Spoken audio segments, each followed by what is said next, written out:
आप लोगों का फिर से कॉमर्स लर्निंग हब में स्वागत है। आज हम मर्जर एंड एक्विजिशन का एक इम्पॉर्टेंट टॉपिक पढ़ेंगे जिसका नाम है कॉस्ट ऑफ कंट्रोल।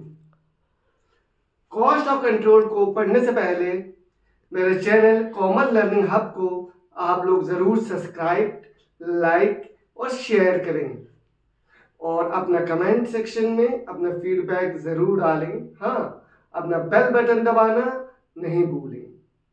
मैं मंसूर अली आपके सर्विस में। आज हम एक नया टॉपिक पढ़ेंगे जिसका नाम है cost of control. Cost of control कैसे निकाला जाता है?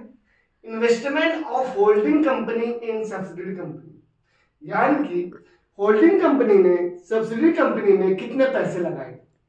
सर कैसे पता चलेगा कितने पैसे लगाए? पता चलेगा कि होल्डिंग ने सब्सिडी में कितना पैसा लगाया, वो पता चलेगा कि उसने होल्डिंग ने सब्सिडी के कितने शेयर खरीद लिए और कितने रुपए की खरीदे। तो वही जो है इन्वेस्टमेंट है, किसका? होल्डिंग कंपनी का सब्सिडी कंपनी में। तो कैसे पता चला कि होल्डिंग कंपनी ने सब्सिडी कंपनी के शेयर जो लिए हैं, कितने शेयर लिए और कितने के लिए? तो जितने के लिए होंगे वो शेयर सब्सिडी कंपनी का होल्डिंग कंपनी ने उस पैसे को यहाँ लिखना है जितने का उसने शेयर लिया होगा। ये अक्सर होल्डिंग कंपनी का बैलेंस शीट में as a part of investment में दिखाया जाता है। उसके बाद हमें लेस करना है value of shares of holding company in subsidy company. Sir ऊपर भी आप वही कह रहे हो कि वो होल्डिंग कंपनी कितना शेयर लेगा सब्सिडी कंपनी के, नीचे भी आपने लिख दिया less value of shares of holding company subsidy company. यहाँ पे शेयर का वैल्यू लिखना है। सर नहीं यार समझ, थोड़ा अच्छे से समझाओ। समझ लो बच्चे, होल्डिंग कंपनी के जो शेयर्स उसने लिए उनका वैल्यू तो 4000, पर उन्होंने लिया 5000 में। तो जो 5000 में लिया है ना वो इन्वेस्टमेंट है, जो असली वैल्यू है शेयर का वो है 4000। सर एक्स्ट्रा क्यों दिया उसने पैसे जब 4000 का वैल्यू था? एक्स्ट्रा इसलिए दिया क्योंकि हो सकता है वो कंपनी बहुत अच्छी हो, उसको गुडविल अच्छा हो, तो उसने एक्स्ट्रा दे दिया शेयर के लिए। तो इन्वेस्टमेंट हो गया कितने रुपए के शेयर उसने खरीदा है, और वैल्यू हो गया कितने वैल्यू का वो शेयर है। फॉर एग्जांपल 4000 के शेयर लिए हैं, 4000 रुपए के शेयर उसने सब्सिडी कंपनी के लिए हैं 5000 में, तो 4000 इधर आएगा, 5000 इधर आएगा। उसके बाद लेस करना है share of holding company in capital profit. Holding company का कैपिटल प्रॉफिट में कितना शेयर है? मैंने बताया था कैपिटल प्रॉफिट क्या होता है। कैपिटल प्रॉफिट वो प्रॉफिट होता है जो इक्विजिशन से पहले कमाती है सब्सिडी कंपनी। तो उसमें कैपिटल प्रॉफिट जो आया उसमें दो लोगों का हिस्सा होता है, एक होता है होल्डिंग कंपनी का, एक होता है सब्सिडी कंपनी का। हमें यहाँ पे होल्डिंग कंपनी वाला माइनस कर देना है। फॉर एग्जांपल अगर 100 रुपीज जो है वो कैपिटल प्रॉफिट है, जिसमें से 40 जो है वो माइनॉरिटी का है, तो 60 जो होल्डिंग का है ना 100 में से, वो हमें यहाँ पे माइनस कर देना है। किसका? कैपिटल प्रॉफिट का, रेवेन्यू का नहीं।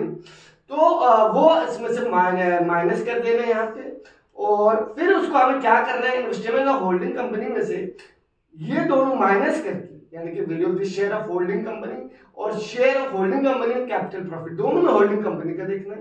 तो जो माइनस करके आएगा वो अगर पॉजिटिव में आए तो वो गुडविल है, और अगर नेगेटिव में आए तो वो कैपिटल रिजर्व।